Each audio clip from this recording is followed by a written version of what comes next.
Bienvenidos al podcast de Cirujana y Humana, donde hablamos de medicina de forma cercana. Empezamos.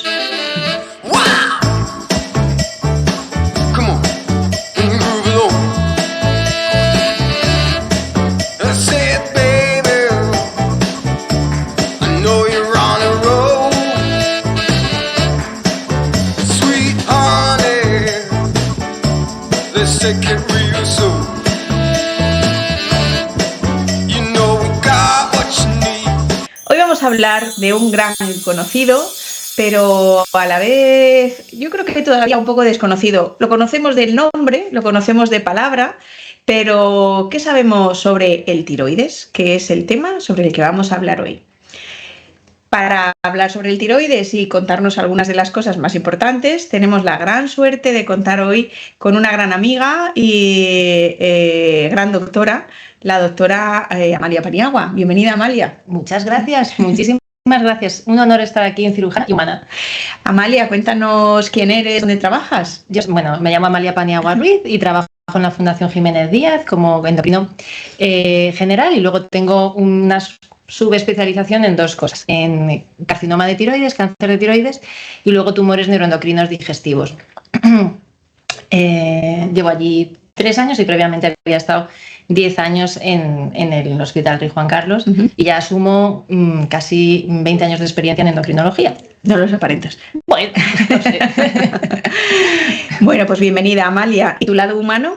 Mi lado humano, que es difícil a veces recuperarlo y encontrar tiempo para él, pero fundamentalmente el cine y estar con mi niña dando paseos y hablando y escuchándola, que es todo un espectáculo. Pues a ti y a todos nuestros oyentes o aquellos que nos siguen, les invitamos, ya que te gusta el cine, a ver el capítulo de Medicine, donde invitamos al director de cine, Carlos Terón, y hablábamos de la medicina a través del cine. Es un episodio muy interesante.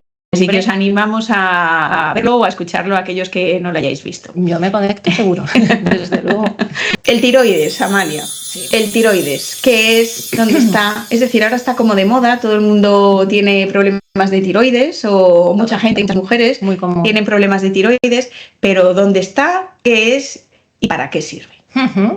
Pues el tiroides es un órgano, una glándula. Las glándulas son los órganos del cuerpo que fabrican hormonas, y las hormonas son sustancias importantes porque actúan en muchísimos sitios, circulan a través de la sangre, que creo que es lo que significa la palabra hormona en griego, creo. Lo buscaremos. Y entonces actúan a través de la sangre en muchos sitios. Y esta glándula, que está aquí situada en la parte anterior del cuello, yo creo que medio se me ve. Tú ves que estás muy flaca, se te nota. Bueno, aquí está. Eso es, sí. Aquí. Pues fabrica una hormona, una de las hormonas más importantes del cuerpo, que vamos a resumirla, a describirla sencillamente como la sustancia de la actividad. Lo que hace es activar mente y cuerpo. Entonces, sirve para mantener los órganos activos y haciendo su función. ¿Y qué órganos? Pues prácticamente todos, ¿no? O sea, a nivel emocional influye en las emociones, influye también a nivel cognitivo en la concentración, en el sueño, a nivel físico, corazón, riñón, intestino, todos los órganos que se nos ocurran. Digamos que es como la puertecita o la llave que abre la puerta de muchas actividades funcionales del cuerpo. Qué importante, ¿no? Es algo estratégico. Sí. Eso da que pensar, porque luego mucha gente tiene problemillas, entonces eso te va a afectar a todo el cuerpo. Luego hablaremos sobre ello. ¿Cómo se llama esta hormona que decías que produce? Pues mira, produce levotiroxina, que es lo que vemos en muchísimos análisis que podemos obtener en el médico de cabecera, etcétera, como LT4 o T4 libre, perdonad. Y esta hormona, fabrica otra que también es la T3, ¿de acuerdo? La triiodotironina es la T3. Lo que pasa es que tiene una vida media muy cortita y no se mide en sangre, salvo en el hipertiroidismo, que ya lo veremos. En el hipotiroidismo, que es la patología más frecuente del tiroides, lo que nos interesa es una de estas dos hormonas, la mayoritaria, la que más se produce, que se llama T4. Y concretamente la T4 libre, que es la activa, la que va a activar los órganos, ¿no? Y entonces se fabrican aquí. Y eso influye en todo el cuerpo, Claro. por la sangre, y influye desde las emociones hasta las funciones, hasta todo. Todo. A nivel digestivo, a nivel cognitivo, a nivel emocional, Claro. a nivel todos los niveles. El hueso, el la glucosa, el metabolismo. En el metabolismo, exactamente, en lo que gastamos de energía. Entonces, es muy importante. Lo que pasa es que tampoco es exclusiva. Vale. Me encanta mi hormona, quizás sea mi hormona favorita, pero es cierto que todos estos procesos son complejísimos, ¿no? Y entonces, o sea, no le quiero quitar importancia a nuestra hormona, pero al mismo tiempo sí que quiero, con la explicación que vamos a hacer luego, quitar énfasis en hacer siempre una explicación monocausal de los procesos. No hay gente que dice, me pasa esto por el tiroides y todo lo que me pasa es por el tiroides, y eso tampoco es. No, exacto. Es decir, que son procesos complejos donde hay muchos actores que intervienen, volviendo a la analogía del cine, y cada uno tiene su papel. Exacto. Es decir, que no es solo un monólogo de un solo actor. Eso es, ¿no? exactamente. El tiroides, hemos visto que está en el cuello. Todos tenemos tiroides cuando nacemos. Sí. Tiene una serie de cosas importantes para implicaciones en el desarrollo. Sí. Y luego posteriormente la vida adulta también, porque hemos visto que influye muchas cosas. En el embarazo es crucial, pero vamos, fundamentalmente hasta la semana 9. La mamá tiene que tener suficiente hormona tiroidea porque interviene en la diferenciación celular, es decir, en el crecimiento y el desarrollo correcto del embrión. Por eso es una de las hormonas que se miden con mucha frecuencia, ¿no?, en los controles del embarazo. Y para conseguir fertilidad. Para conseguir fertilidad. Sobre todo en los tratamientos de reproducción asistida, artificiales. Eso es sobre todo. Estamos diciendo que en los embarazos es importante controlar la hormona tiroidea, que yo creo que se hace en todos los embarazos, porque podemos tener un problema tanto por baja función como por alta función. Pero nos has explicado antes que esto afecta al desarrollo celular. ¿Qué pasa si yo tengo hipotiroidismo y estoy embarazada y no lo sé? Claro. Hoy en día, como forma parte de la analítica en España que se hace prácticamente, si alguien está preparando un embarazo o si se encuentra embarazada sin pretenderlo, siempre va a estar la TSH solicitada por atención primaria. Entonces, se cogen casos muy, muy leves, ¿no? Pero es verdad que si no fueran leves, pueden producir un hipotiroidismo irreversible en los fetos, en los embriones, que pueden desarrollar lo que llamábamos cretinismo congénito, que hay distintos tipos. Uno puede ser otro puede ser el hipotiroidismo genético de las enzimas que decíamos antes, de los actores que producen la cadena de desarrollo, de creación de la hormona. Y si por ese motivo se hace la prueba del talón al nacer, y lo primero que le miran al niño si tiene hipotiroidismo de recién nacido, ¿no? Congénito significa patología detectada según ha nacido. Entonces, el hipotiroidismo congénito es grave porque produce un desarrollo intelectual muy serio y de otras funciones, y entonces pues eso, todo niño que nace se le mira. Entonces, hoy por suerte no tenemos ese tipo de patología. O sea, intelectual, mental y además físico. Porque los cretinos tienen un aspecto especial. Sí, yo no he visto ninguno en toda mi práctica. Yo tampoco he visto nunca ninguno. Pero quizás una chica que era de un país de Latinoamérica. Entonces tenía una talla baja, tenía pues eso, un déficit de cognitivo serio. Pero no se ven hoy en día. Lo importante es que si en el embarazo tienes una TSH un poquito alta, en el primer trimestre, se trate cuanto antes, porque en las primeras semanas es cuando el fetillo, para desarrollarse, necesita esa hormona. Es que si no, no se le diferencian los tejidos, es que se puede producir un aborto, ¿no? Entonces, es importante conocerlo. Y el simple hecho de tener los anticuerpos del Hashimoto positivos, de la tiroiditis autoinmune, también aumenta el riesgo de aborto.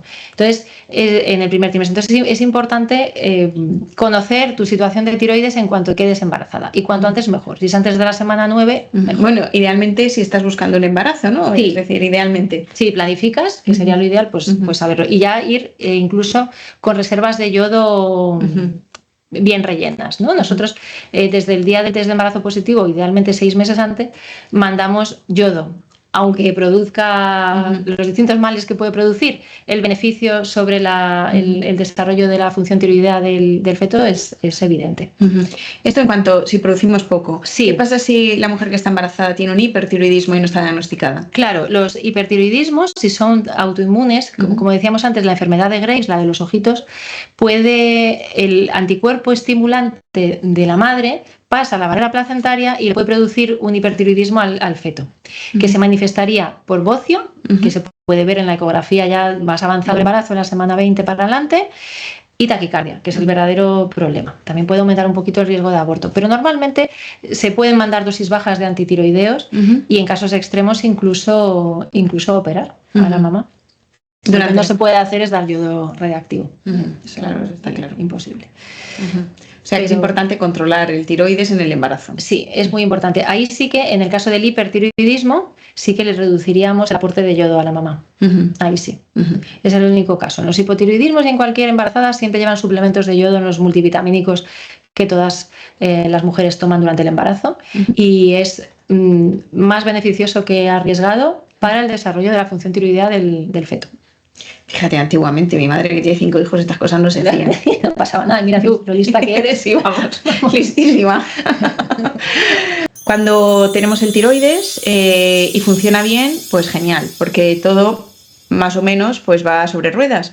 Pero el tiroides puede fallarnos por varios motivos. Puede ser que nos falle porque funciona mucho, puede ser que nos falle porque funciona poco, o puede ser que nos falle porque aparece algo que no debería estar, cáncer. Exacto. Entonces yo creo que son los 3 principales grupos que podríamos hablar sobre el tiroides. ¿Te parece bien? Me parece, es fantástico. ¿Por dónde empezamos? ¿Por el que trabaja mucho o por el que trabaja poco? El que trabaja poco. El que trabaja poco. Yo creo que es el más frecuente, sobre todo en las mujeres, es muy frecuente tener un hipotiroidismo, que se dice, ¿no? Sí. Y de muchas causas, pero es muy frecuente ver que los pacientes que vienen a la consulta, nosotras o compañeras o lo que pues tienes un hipotiroidismo. Eso es. El hipotiroidismo de forma popular se relaciona con lo de no es que yo engordo porque tengo hipotiroidismo, que era a lo que te referías. Es a lo que me refería. Correcto. Es justo a lo que me refería. Pues explícanos, a ver, el hipotiroidismo, ¿qué es? ¿Por qué se produce? Pues el hipotiroidismo nosotros lo detectamos en el análisis por algo que paradójicamente está alto. Hipo en medicina significa poco, ¿no? Y disfunción o baja función. Entonces, muchas veces cuesta entender por qué en mi analítica lo que veo es una cosa que se llama TSH alta cuando me está diciendo el médico que tengo poco de algo, ¿no? Entonces, el tiroides y todas las glándulas de cuello para abajo están reguladas por esta parte que está aquí del cerebro que se llama hipófisis, entre ceja y ceja, una central reguladora del resto. Va a ser un chiste malo. Dice, se me ha metido entre ceja y ceja cuando te dice en la hipófisis, se me ha metido aquí en la central. Ya puedes ir. Pues justamente, que es muy importante, esta zonita entre ceja y ceja. Entonces ahí se fabrican, vamos a entenderlo como nutriciones diversas específicas para las distintas glándulas. Entonces, cuando el cerebro nota que tu glándula está un poco vaga, le manda más nutrición para intentar que produzca más cantidad de hormona y funcione mejor. Entonces, lo que nosotros detectamos es que la hormona nutrición del tiroides, que se llama TSH, está alta. Y está alta porque el cuerpo no tiene suficiente hormona tiroidea. Y es de esa forma cuando los médicos deducimos que el paciente tiene una baja función del tiroides, ¿no? Es decir, le dice, trabaja más, te mando más cosas, te mando más sustancia para que trabajes más. Exacto. Pero no, a pesar de que a lo mejor los niveles de la hormona que os decía, la T4 libre, están bien, claro, a costa de una sobreproducción. Es a costa de una sobreproducción. Y sobre todo que lo que medimos en sangre, no lo olvidemos, es lo que hay en sangre, pero no es lo que da los síntomas. Los síntomas son la cantidad de hormona que tienen los tejidos, ya que hay que coger biopsia para ver en los distintos órganos cuánta hormona hay. Y sabemos que hay poca hormona cuando la TSH está alta en los distintos tejidos. Y pueden haber distintos niveles de síntomas, ¿no? Más severos o más suaves. Cuando la TSH está alta y la T4 libre está normal, es lo que decimos hipotiroidismo subclínico. Exacto. Es decir, que todavía estamos ahí, que estamos a punto de que claudique ya el tiroides. Exacto, y de que te empiecen a entrar muchísimos síntomas. Y ya puedes notar síntomas, aunque se llame subclínico, que suena como asintomático, no es asintomático. Muchos pacientes, sobre todo jóvenes, tienen síntomas. Los más precoces son el frío, o sea, la alteración de la percepción de la temperatura. ¿Siempre tienes frío? Pues tienes frío todo el rato, un frío que tú antes no tenías en situaciones que antes pues no tenías esa sensación. Y también la alteración emocional. Una de las principales, de los primeros síntomas es estar ahí tristón, un poco en roller coaster, que no me sale, en montaña rusa, que pues de pronto yo me río un poco, inestable emocionalmente y frío. Esos son los síntomas más precoces. Y entonces pueden aparecer con este tipo de analítica, TSH alta y T4 libre normal, sobre todo en gente joven. En gente mayor no está claro a partir de cuándo tratar y desarrollan síntomas, menos síntomas y no está claro si hay que tratar de manera tan agresiva como en los jóvenes, ¿no? Entonces, los rangos que nos vienen en el laboratorio normalmente se refieren a los jóvenes. A los jóvenes me refiero a 65 para abajo. Y jóvenes, niños. Y entonces, bueno, pues luego pueden aparecer, a medida que la TSH sube, es cierto que suelen aparecer más síntomas y ya cuando la TSH está muy alta, por encima de 10, hay que tratar porque sabemos que el paciente, bueno, lo necesita de verdad. Pues por la función renal, porque puede tender a tener un poquito más de bradicardia, o sea, del lentecimiento del ritmo cardíaco, las pulsaciones van más despacio y es importante tratarlo ya. Si además ya tienes la T4 libre baja, ya estás como un sapo, hinchado, o sea, hinchado, lento, te cuesta pensar, más despistadísimo, cuesta memorizar, se cae el pelo, se cae muchísimo el pelo, la cola de las cejas es uno de los primeros síntomas, pero no le aparece a todo el mundo, la piel tiene una pigmentación anaranjada, pero sobre todo, pues eso, la caída del cabello, pasa que eso como cae por tantas causas, es un motivo de consulta frecuente a veces y uno no está seguro de que sea por el tiroides, ¿no? Pero es verdad que es muy peso común. También. Te hinchas de agua. Sí. O sea, ahí sobre el peso sí que quiero insistir en que de lo que hincha el hipotiroidismo es de agua, sobre todo. De una sustancia hay un poco no es que tengas grasa, sino que es agua. Es agua. Digamos, el gasto energético, lo que quemamos también se reduce, pero no de manera muy intensa y entonces no te va a hacer ganar grasa, con lo cual es una buena noticia. Sí. Con el tratamiento, pues te deshinchas. Hemos dicho que deja de funcionar, pero no hemos explicado, o deja de funcionar tanto, sí. Supongo que es una cosa así progresiva, pero no hemos dicho por qué. Claro. Porque hay algunas cosas a veces que se relacionan con un inicio súbito del hipotiroidismo. Claro. Hablo, por ejemplo, la tiroiditis autoinmune, claro, la más posparto. Sí. Que es un momento que es difícil identificarla, sí. o si hay un hipotiroidismo debido a otro tipo de cosas autoinmunes, hormonales de otro tipo, enfermedades de otro tipo. Explícanos por qué te puede empezar a fallar un tiroides. Sí, la causa más importante es la que has dicho, la tiroiditis autoinmune. Cuando hay anticuerpos dirigidos contra el tiroides, que se llaman antitiroglobulina o antimieloperoxidasa, anti-TPO, te vienen normalmente en la analítica y se pide con frecuencia, los médicos de cabecera lo piden, es la causa más frecuente en nuestro medio y en la mayoría de los países mediterráneos de hipotiroidismo. Y entonces lo que pasa es que el propio cuerpo ataca a tu tiroides, si tu propio sistema inmune, tus defensores del cuerpo reconocen que tu tiroides no es tuyo o es algo que no debería estar. Exactamente. Y lo atacan los anticuerpos, tus propios anticuerpos atacan una parte, una zona, una cosa del tiroides, que es esas proteínas. Eso es, van contra ella y esto produce una inflamación y una destrucción, un estímulo destructor del tejido que puede durar un tiempo y puede ser, un tiempo más o menos largo y puede ser más o menos intenso. Entonces, cuando ya pasa esa fase inflamatoria, que se puede notar, normalmente no duele, pero se puede notar el cuello más hinchado. Entonces, cuando pasa esa fase inflamatoria, puede durar 1 año, 2 años, 5 años, normalmente 1 año. Vemos que se limpia toda esa hormona, se orina, digamos, se pierde, toda esa hormona que estaba contenida en el tejido se elimina y vemos qué ha pasado. Hay gente que recupera su función perfectamente y hay gente que no, que le ha quedado un déficit ya para siempre. Es la causa más importante de nuestro medio y también es un subtipo de la tiroiditis autoinmune o tiroiditis de Hashimoto, que es lo mismo, es la tiroiditis posparto, porque también está producida por estos anticuerpos, ¿no? Entonces, durante el embarazo, las mujeres nos bajan las defensas un poco para aceptar ese alien que nos está creciendo ahí ajeno al cuerpo y da salud y de pronto tienes una efervescencia de la inmunidad, de las defensas. Y uno de los anticuerpos que pueden fabricar tus defensas más común es justamente el que va dirigido contra el tiroides. En la analítica se ve, paradójicamente, inicialmente, como si hubiera mucha hormona, pero la paciente no se siente hipertiroidea a pesar de una analítica horrible. Y luego lo que se ve es que queda un hipotiroidismo cuando ya se ha orinado y eliminado toda esa hormona que se ha eliminado, que se ha vertido, digamos, a la sangre y ya luego eliminado por la orina, ¿no? Entonces, bueno, esa es la causa más frecuente. Luego están, la siguiente causa sería la causa hereditaria encima. Bueno, es muy hereditario.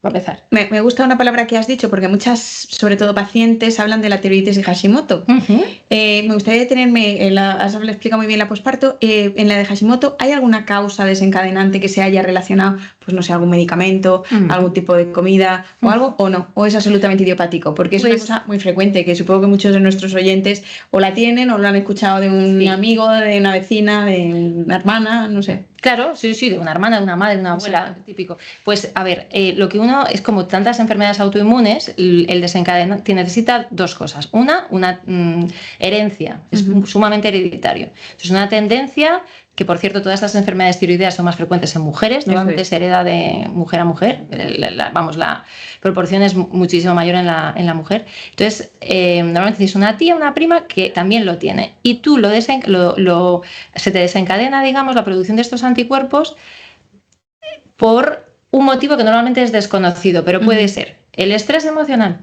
otra enfermedad viral, como en cualquier enfermedad autoinmune, necesita tendencia genética y algo ambiental. Ese algo ambiental puede ser una infección, ese algo ambiental puede ser un alimento. Normalmente el exceso de yodo en nuestro medio es un medio no deficitario en yodo como en los países pobres, sino con muchísimo yodo en todo, ¿no? En el pan, en la sal, que tomamos de mesa.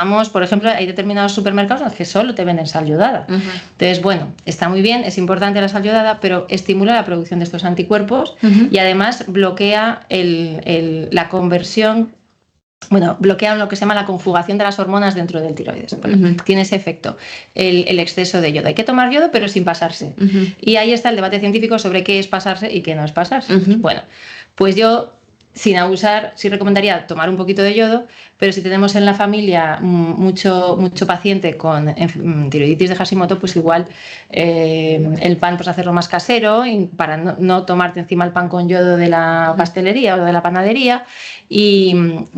Pero también, ahora ya no se ven, pero antiguamente había mucho déficit de yodo en nuestro país, que sí que éramos deficitarios y teníamos todo lo contrario, los bocios aquellos por déficit de yodo, y de hecho empezaron la suplementación como medida de salud pública. Es que esto es muy complicado. Un arma de doble filo, porque si te quedas corto de yodo, desarrollas un hipotiroidismo por déficit de yodo con bocio. Y si te pasas de yodo, desarrollas autoinmunidad contra el tiroides y también tienes hipotiroidismo. Entonces, bueno, hacemos lo que podemos. Sí. El yodo es imprescindible para buen funcionamiento del tiroides en su justa medida. Sí. Que antes teníamos en España muchos problemas por déficit de yodo, ahora hay que tener cuidado con el exceso de yodo, como todo, pues en su justa medida. En su justa medida, y no hay una clara, digamos, directriz social pública sobre cuánto sí, cuánto no. Bueno, yo creo que es estupendo que hayamos alcanzado un no déficit de yodo, pero tampoco echémosle ahí sal a las comidas como si fuera... Bueno, la sal no solo lleva yodo, lleva más cosas. Claro. Luego está la hipertensión, la salud cardiovascular normal. Exactamente, Pues con moderación. Vale, estábamos hablando de la tiroiditis de Hashimoto, que era más frecuente en mujeres, que había algo extrínseco en el ambiente con una tendencia genética, que se juntaban las dos cosas. Eso es. Y en el desarrollo de esta enfermedad, ¿explicamos algo más o lo dejamos para luego cuando hablemos de...? Yo creo que, un poco quizás conocer la evolución natural. Muchos pacientes, que son la mayoría, de hecho, que te vienen por hipotiroidismo, te preguntan, pero doctora, ¿esto se me va a pasar? La verdad es que no es común que se pase.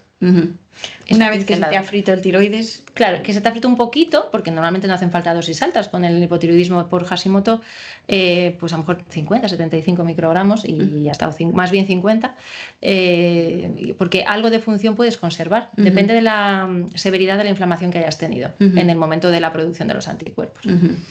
¿Qué más tenemos de causas de hipotiroidismo? Pues que estábamos hablando de las tiroiditis y ahora... Claro, eso es destrucción, ¿no? De inflamación y destrucción del tejido.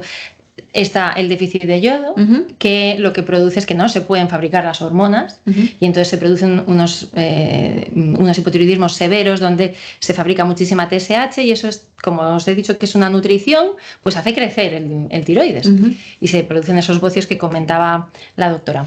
Que alguno tiene la imagen de esos cuellos ahí con unas masas ahí gigantes, sí, ¿no? Sí. No sé si se siguen viendo hoy en día. Es raro. Pero bueno, hay algunos hay algunas zonas de España, sobre todo del norte de España, no sé qué, donde pues Galicia y tal, donde aún los terrenos pizarrosos se dice que eran terrenos muy, muy bociógenos porque podían favorecer la aparición de este trastorno. Pero no es lo más común hoy en día, ni muchísimo menos.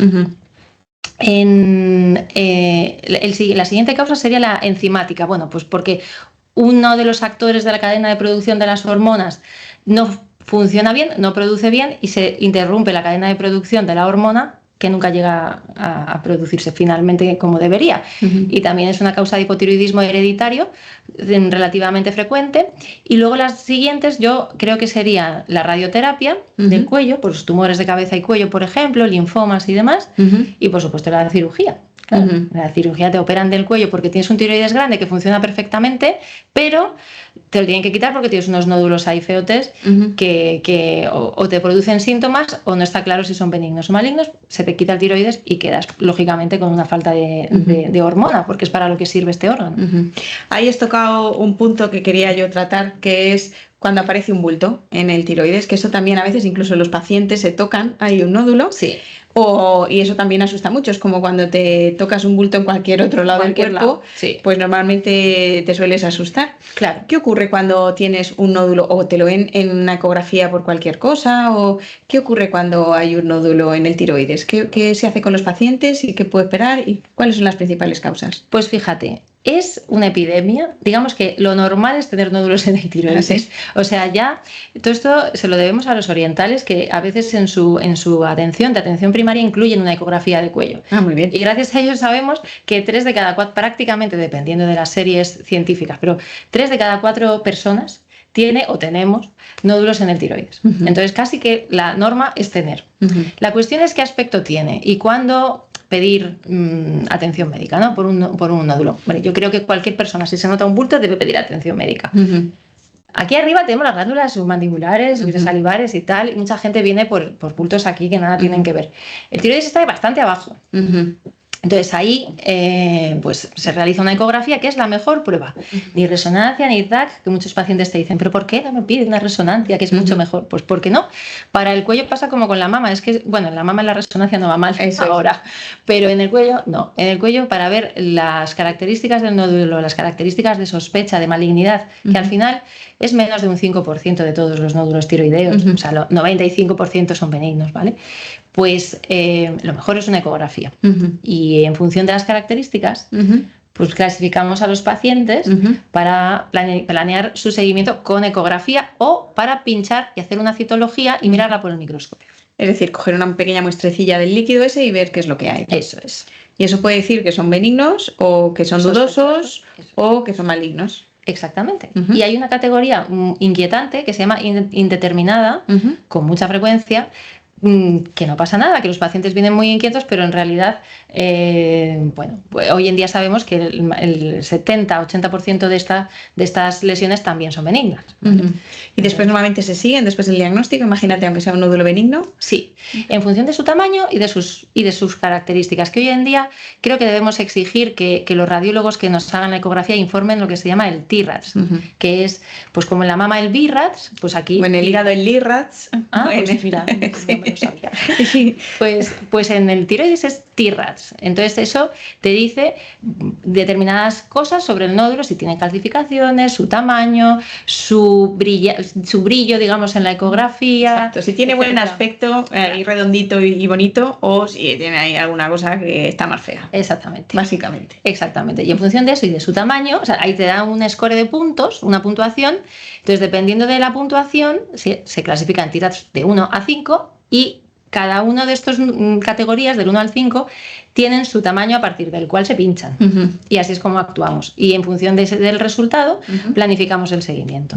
Y normalmente no suelen necesitar seguirse más de 5 años los nódulos. Y los que son menores de 1 centímetro directamente es que no se deberían ni seguir. Pero claro, depende de la edad a la que te venga el paciente. Eso es, sí. Y si tiene antecedente familiar. Muy importante el antecedente familiar de cáncer de tiroides. Ahora hablaremos un poco también del cáncer de tiroides. Sí. Es decir, la genética es importante en el tiroides, aparte del ambiente, como hemos dicho. Sí. Estábamos en las causas de hipotiroidismo, que nos hemos ahí desviado un poco por los nódulos, hablando de... Sí. Teníamos la tiroiditis, no sé yo que te pregunto, la tiroiditis que pueden ser autoinmunes, de distintos tipos, el bocio, que es por falta de yodo, más cosas. ¿De hipotiroidismo? ¿De hipotiroidismo hay algo más? Yo creo que ya con eso es lo más importante. Es ¿no? lo más importante. Muy bien. Sí. Vamos a las causas de hipertiroidismo, es decir, que el tiroides, hemos visto los síntomas del hipotiroidismo, que estás uno realmente hecho polvo, con frío, hinchado, que se te cae el pelo, bueno, fatal. Ahora, vamos a las causas, el hipertiroidismo, causas y qué síntomas tiene. Pues es exactamente el contrario. El contrario, el negativo de la misma foto. Es tal cual. O sea, a un paciente que haya padecido hipertiroidismo no se le olvida en la vida, ¿no? Es como una crisis de ansiedad constante. O sea, es que te vienen los pacientes acelerado total, internamente. Sí, Vas acelerado. Y externamente. O sea, te vienen temblando, te vienen nerviosos porque han tenido que esperar en la consulta más que el resto. O sea, son pacientes que están hiperalertas. Entonces, lo primero que tienen es calor. Y lo primero que tienen, lo más desagradable es una hipersudoración y una taquicardia, unas palpitaciones importantes. Ahí se nota mucho más el tema cardíaco, ¿no? En el hipotiroidismo, el que vaya el corazón lento no suele ser un motivo de consulta del paciente. Pero en el hipertiroidismo, las palpitaciones sí, son un motivo de consulta. El temblor, el sudor, el calor y la inquietud y la ansiedad y la irritabilidad. ¿Cuesta dormir cuando tienes hipertiroidismo? Sí, fíjate que en eso se parecen. Comparten algunas cosas, el hipo y el hiper. Sobre todo la inestabilidad emocional, la caída del cabello, eso se te puede caer tanto en el hiper como en el hipo, y la alteración del ritmo del sueño. Sí, eso lo tienen los dos. Hay distintos patrones de sueño, pero ambos tienen insomnio. Yo me acuerdo de la típica imagen de los libros, claro, yo no me dedico a endocrino, de con los ojos... Claro. Eso es uno de los tipos. Efectivamente. Cuéntanos los tipos, a ver. Pues mirad, hay dos tipos fundamentales. Los hipertiroidismos producidos por inflamación y destrucción del tejido. Es la primera fase, es decir, la primera fase que luego acaba en hipotiroidismo, ¿no? Es decir, claro, la tiroiditis lo primero está ahí a tope de producción y destrucción. O sea, lo que hace es que al inflamar el tiroides, como hemos explicado antes, el contenido del tiroides pasa a sangre y tú lo que mides en sangre es una barbaridad de hormonas. Porque se están saliendo de las células que lo contienen. Exactamente, que normalmente no produce muchos síntomas. Cuando los pacientes tienen tiroiditis, es decir, la causa de su hipertiroidismo es una destrucción de la glándula y una inflamación que hay de diversos tipos, hay 3 tipos. Una puede ser una infección bacteriana, pero es rarísima. Otra puede ser como un absceso ahí. Luego a continuación está lo que se llama tiroiditis subaguda, donde después de un virus, o una infección bacteriana también, sobre todo después de una infección viral, catarro, gastroenteritis, puedes tener de pronto una inflamación dolorosísima del tiroides. Esa sí que duele, no está producida por anticuerpos, sino por unas células que van y destruyen de manera citotóxica, que se dice, el tiroides. ¿Y qué virus, liberan bacterias? ¿Alguna en concreto? No se sabe. No se sabe. O sea, hay distintas posibilidades, pero vamos, multitud de virus de catarro y sin más. Entonces se produce una inflamación ahí y sí que el paciente puede tener síntomas de hipertiroidismo y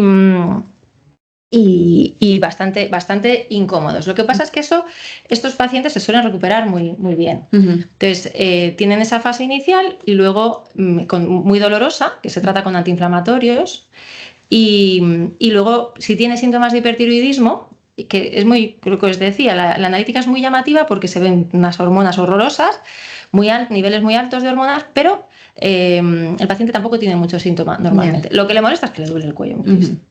Y entonces le das pues un poquito para los síntomas, beta-bloqueantes, cosas así, pero nada más, y antiinflamatorios. También pueden haber otro tipo de... la tiroiditis que hemos comentado antes de Hashimoto.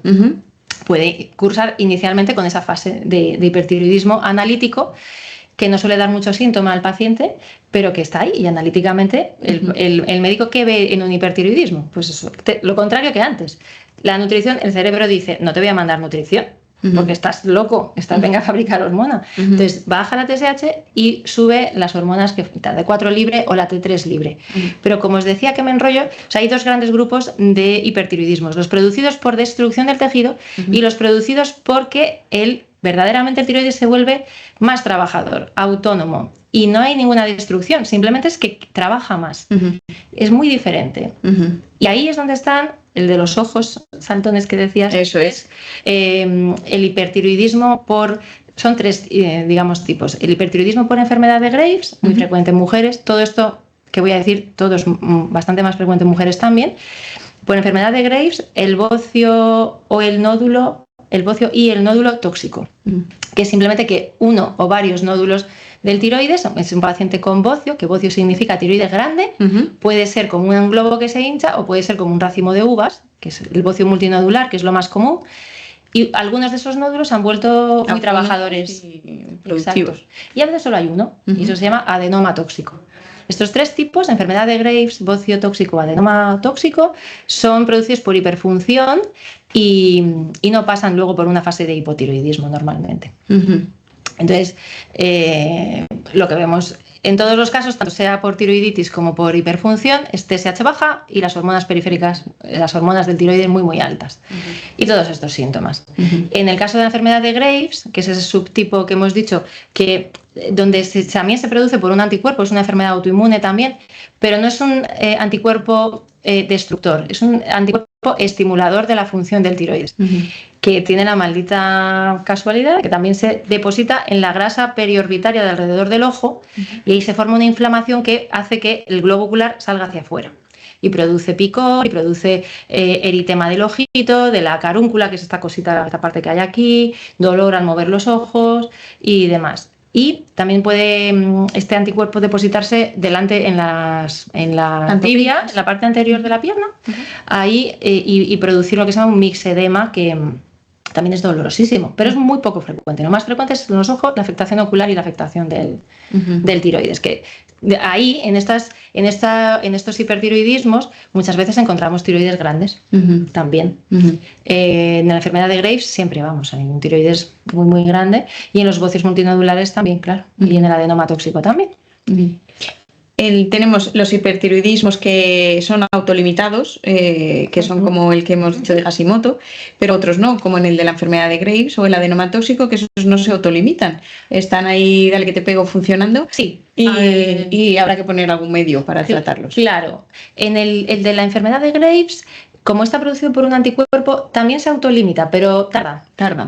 Es el tiempo que dure el anticuerpo positivo en sangre, el tiempo que las hablamos de años.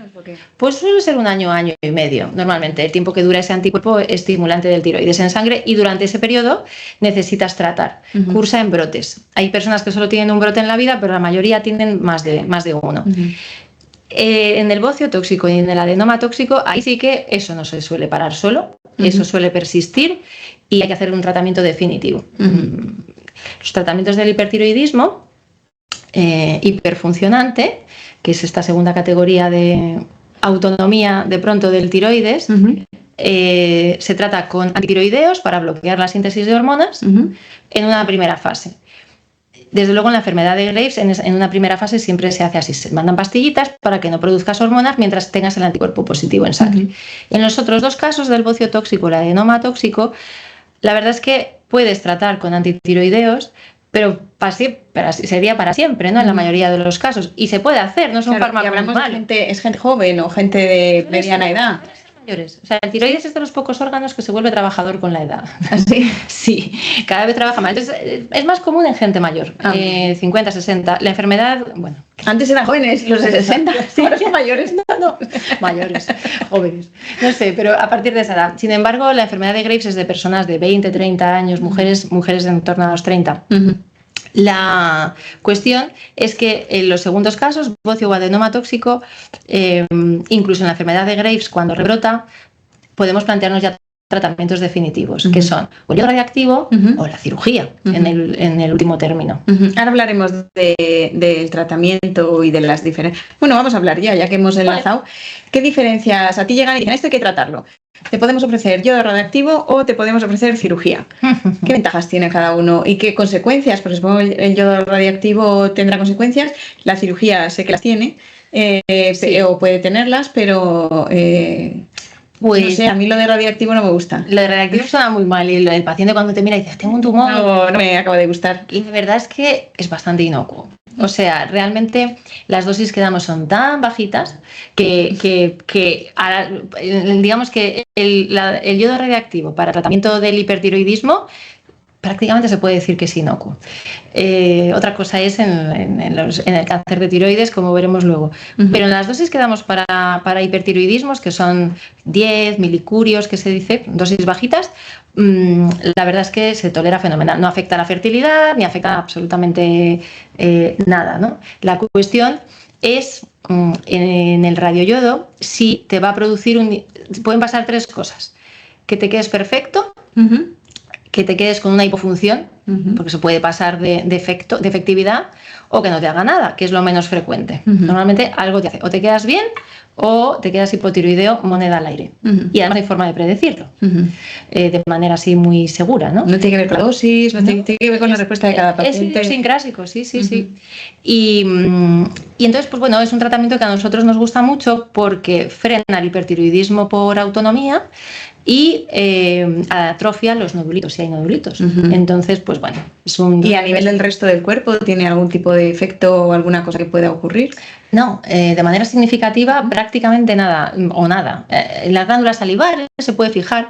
Fijaos que, no lo he mencionado, pero el tiroides tiene una enorme ventaja para encontrar tratamiento, que es que sus células son de las pocas del organismo que captan yodo. Claro. Entonces, claro, tú marcas con radiación yodo y ese yodo se va a fijar ahí y en casi ningún otro sitio. Un poquito en las glándulas salivares, se excreta un poquito también por la mama, pero realmente prácticamente no va a hacer mal en ningún sitio. Recomendamos que tomen pues, cítricos, ¿no?, después del tratamiento, para favorecer la producción de saliva, claro. Pero con el hipertiroidismo prácticamente ni lo decimos, con esas dosis es que de verdad que es un tratamiento súper seguro, aunque suene fatal. ¿Y la cirugía? Y la cirugía, claro, la cirugía, estos tiroides sangran bastante, o sea, porque están muy vascularizados por esa porque están muy activos y entonces necesitan mucha sangre para funcionar. Entonces son cirugías que, bueno, pues a veces tampoco son las ideales, ¿no?, para un cirujano, pero en fin, hoy en día cirujanos expertos que hay en todos los hospitales lo pueden hacer. Lo que me recuerda que invitaremos a la doctora Osorio, Irene, tú vas a la siguiente, próximamente, que es nuestra cirujana de tiroides, y para que nos cuente un poquito sobre la cirugía y las cosas del cuello. Claro. O sea que aquí vamos a hacer un segundo episodio de esto de aspecto quirúrgico. Muy experta. La verdad es que nosotros estamos encantados. Y trabajamos con ella, que también en el mismo centro.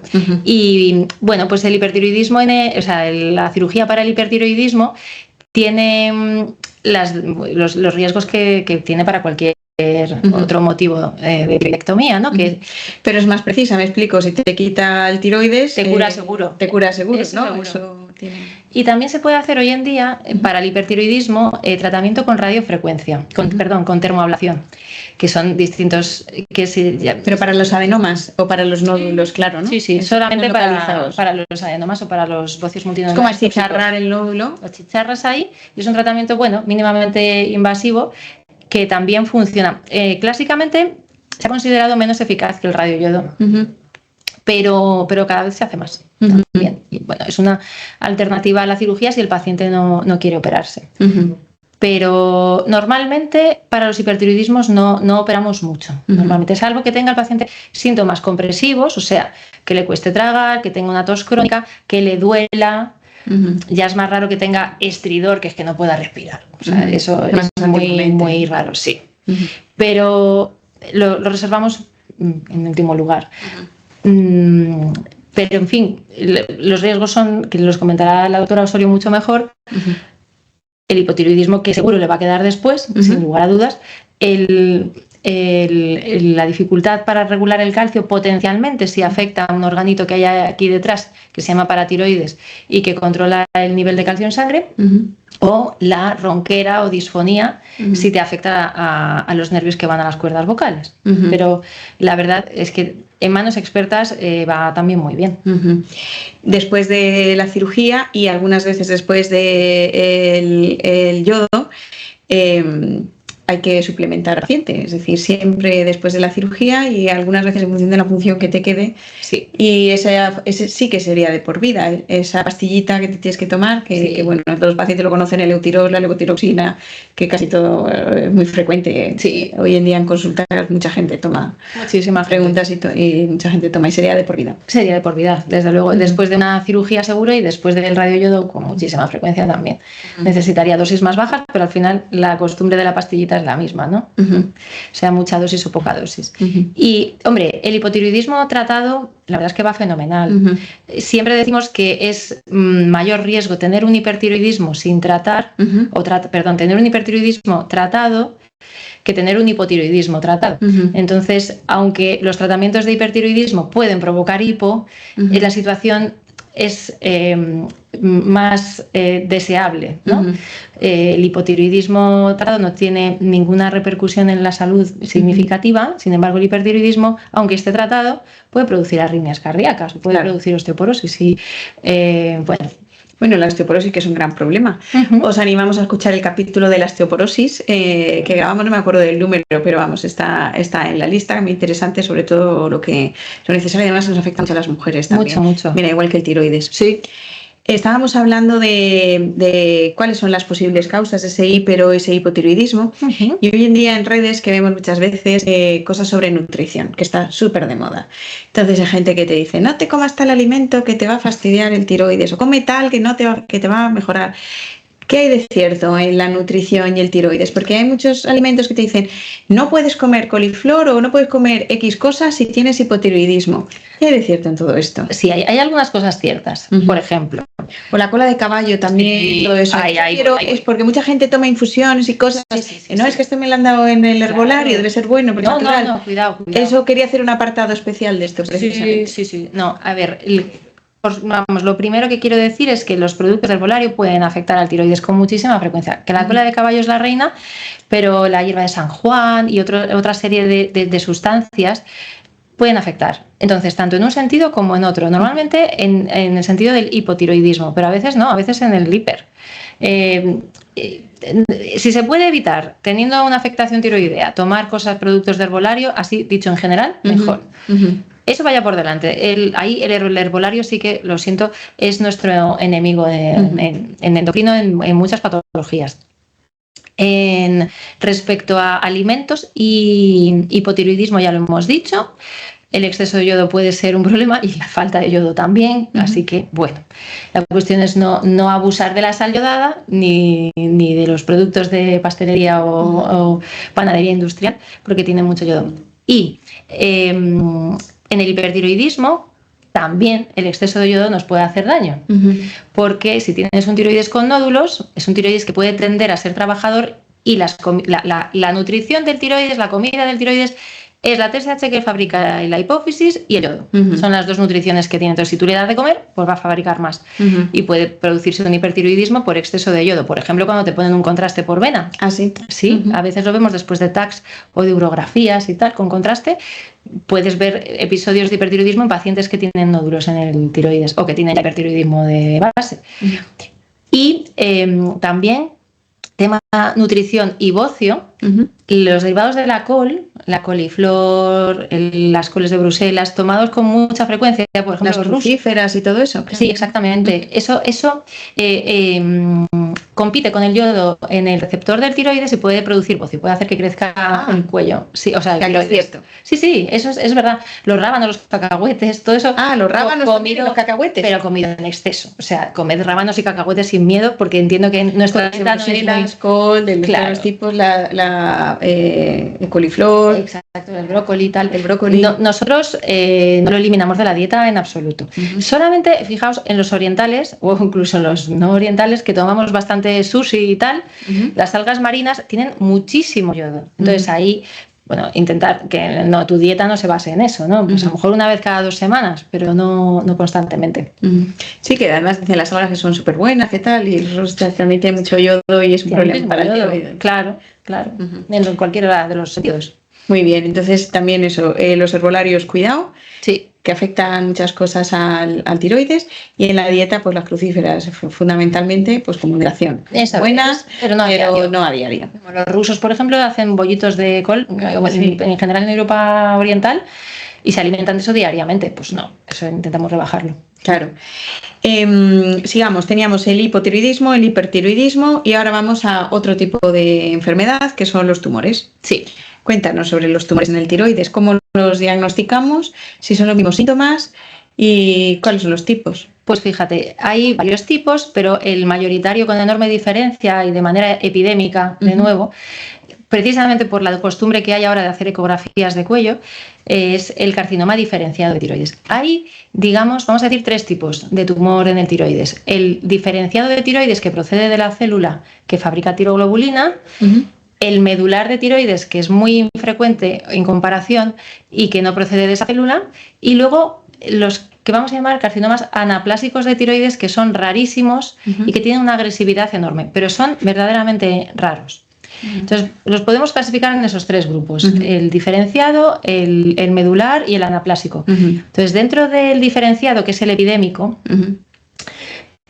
hay una verdadera... ¿Cuál es el paciente típico del diferenciado? Del diferenciado, pues es un nódulo que se ha encontrado un paciente en la consulta, o normalmente no se lo ha palpado ni siquiera, sino que una ecografía que le han hecho quizás por un hipotiroidismo.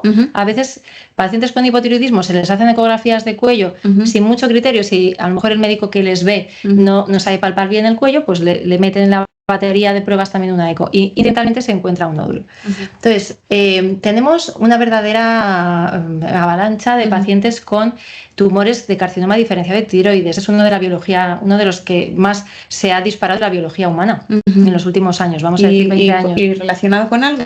Con el aumento de las pruebas de screening, con el aumento de las ecografías. No porque hayamos cambiado la dieta o lo que sea. No, porque lo que más ha aumentado son estos tumores de bajo riesgo, que son muy pequeñitos y con muy pocos datos de agresividad y incidentales, que incluso en las series de autopsia se encuentran muchísimos pacientes que han fallecido por otra cosa, pero llevan un carcinoma ahí puesto. Es parecido a la próstata, que dicen que todos los hombres acabarían desarrollándola.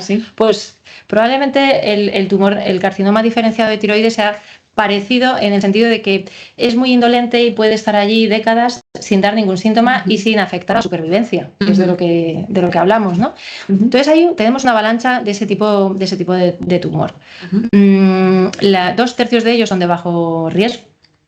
Y los pacientes con este tipo de tumor tienen un pronóstico excelentísimo. O sea, una supervivencia a 10 años, sí, del 95-98%, vamos, que no afecta a la supervivencia, podemos decir. Lo que pasa es que este tumor suele recidivar, entonces es latoso, porque puede reaparecer.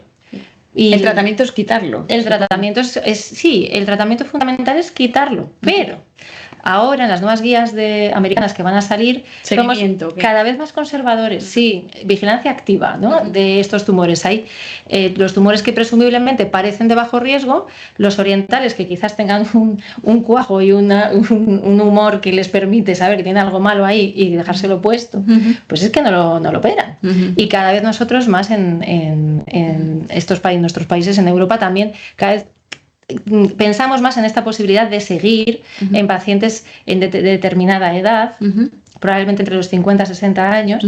Si no tiene datos de agresividad, se puede vigilar y no operar. Pero en fin, la realidad es que la gran mayoría los operamos. Y se pueden hacer cirugías más o menos conservadoras. La tendencia es a ser cada vez más conservador por su excelente pronóstico. Entonces, pero hablabas de la recidiva, que era el principal problema, que eran latosos más que... Son latosos porque pueden reaparecer con bastante frecuencia. Entonces, reaparecer pequeñas lesioncitas de bajo volumen en el cuello, que no sabemos muy bien cómo manejarlas, ¿no? Es difícil saber que tienes una nueva lesión maligna y dejarla ahí. Al paciente le cuesta, pero por otra parte al médico también. Y al médico también, es lo que te iba a decir, Claro. porque estás ahí mirando, diciendo, ya veremos. Claro, pero ya sabemos que como muchísima frecuencia, digamos, de hecho mayoritaria, van fenomenal estos pacientes. Entonces, las recidivas de pequeño volumen que se dice se pueden observar con calma y solamente en casos de crecimiento claro o de no respuesta al yodo radiactivo, que es nuestra herramienta también magnífica en esta enfermedad, plantearnos reintervenir de la manera más o menos invasiva que requiera, ¿no? Entonces, realmente, antiguamente se hacía tiroidectomía total, fuera todo el tiroides, yodo radiactivo a todos los pacientes y exceso de hormona tiroidea para que esa TSH baje y no le demos de comer al tumor, ¿no? Entonces, le provocábamos hipertiroidismo a los pacientes, y arritmias y, en fin, y osteoporosis, etc. Entonces, la cuestión es que se ha visto que eso era un sobretratamiento y una exageración, dado el excelente pronóstico de la enfermedad, y cada vez somos más conservadores. Operamos un poquito menos y cuando operamos menos. Quitamos menos trozos. Eso es, que hacemos quitar entero, quitamos un trocillo. Eso es la mitad. Ponle la mitad. Eso es, que el tiroides, así como una mariposa, pues quitamos una de las alas. Exactamente, eso es.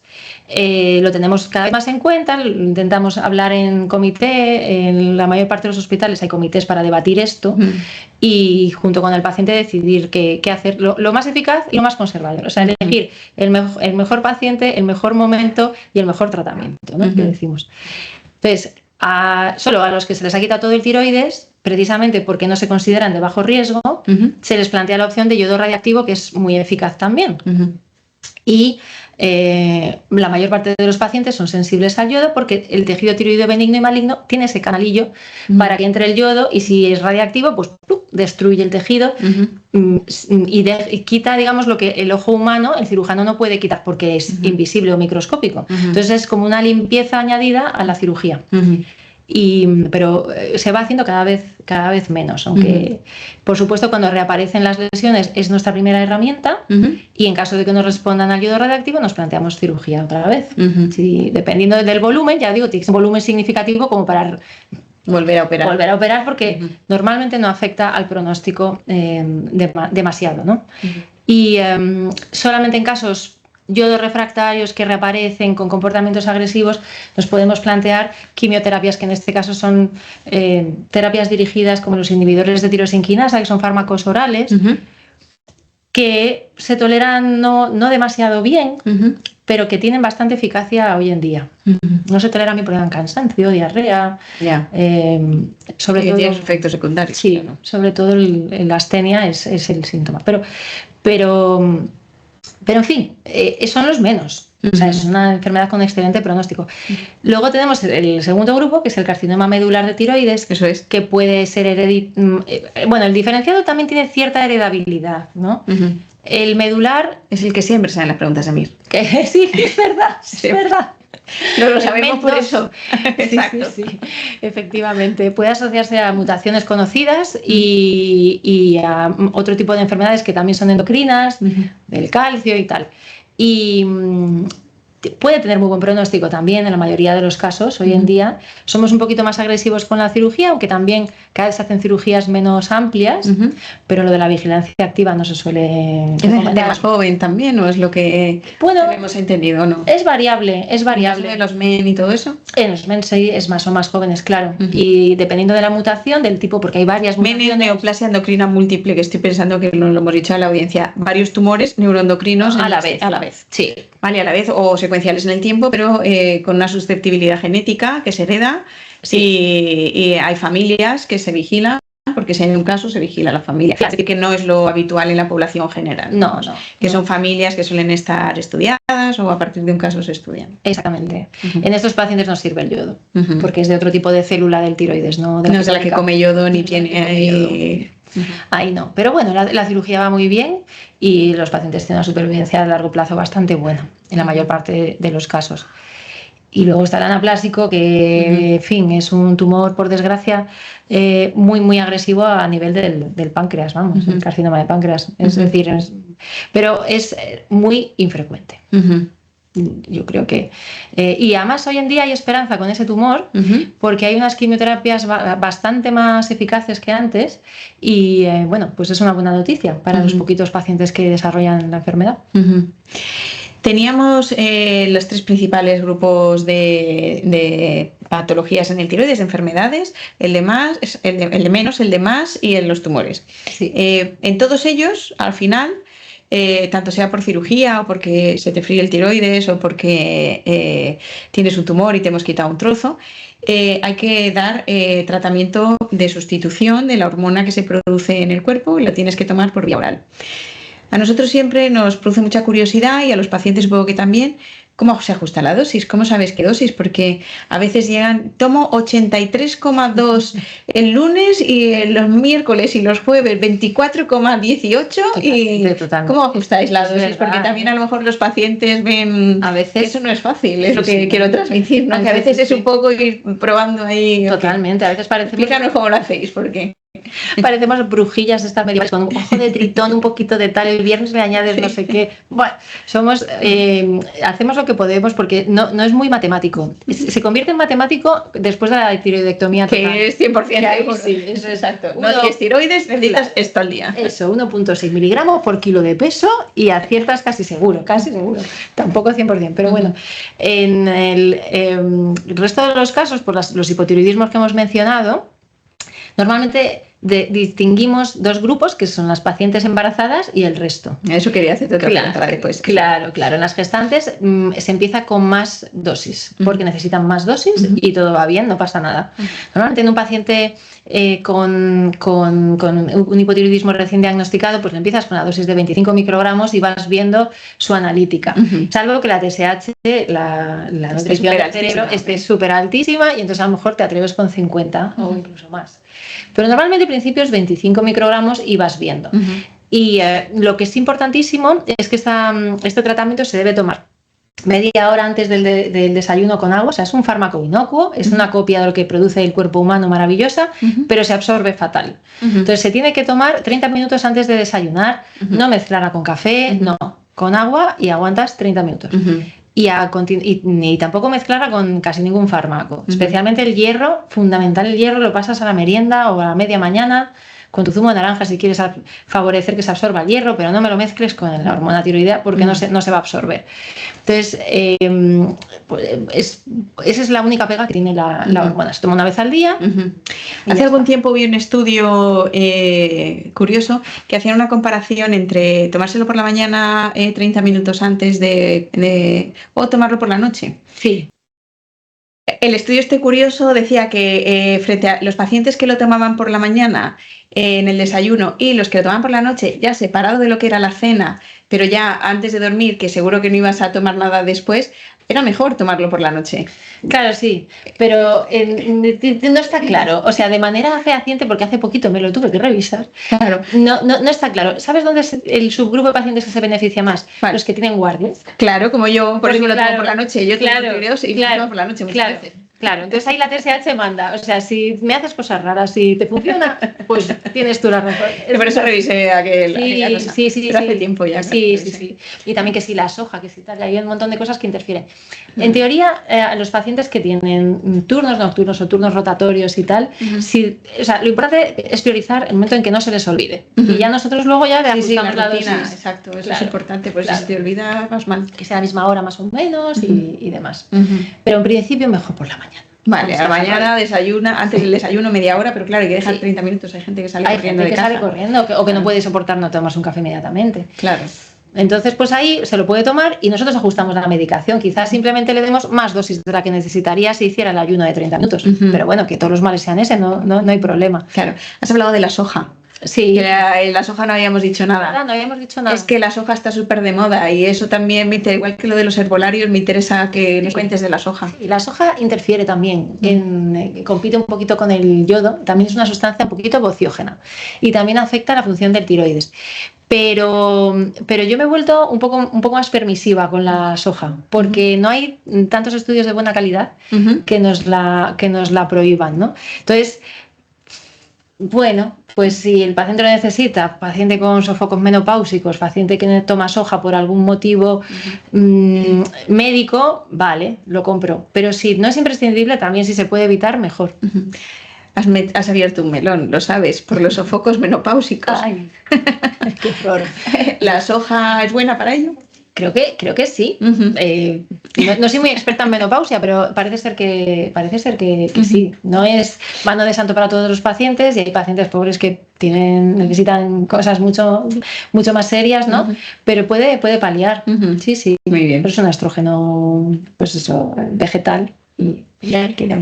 Pues muchísimas gracias, Amalia, por habernos hecho este repaso de todas las cosas así más frecuentes en el tiroides. Creo que nos han quedado claras las 3 grandes bloques fundamentales, el tratamiento que hay que poner para cada uno de ellos, también lo de los alimentos y lo de aquellas infusiones y cosas que tomamos. Eso creo que es muy importante. Y ahora sí que te pediríamos que nos dieras un mensaje final a quien tú quieras, a los pacientes, a los médicos o a todos en general, para ya cerrar el episodio.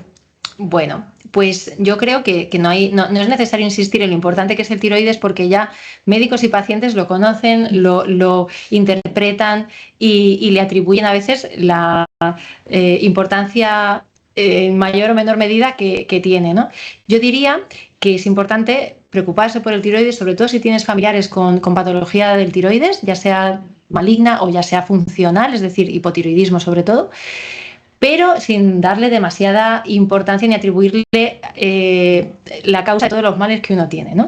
Entonces, ese digamos que es mi mensaje final. El tiroides es importante, todos lo sabemos, pero en su justa medida, y consulte con un endocrino cuando la cuestión sea difícil de tratar en atención primaria. Pues muchas gracias, Amalia, y hasta la próxima. Hasta la próxima, salud prontito.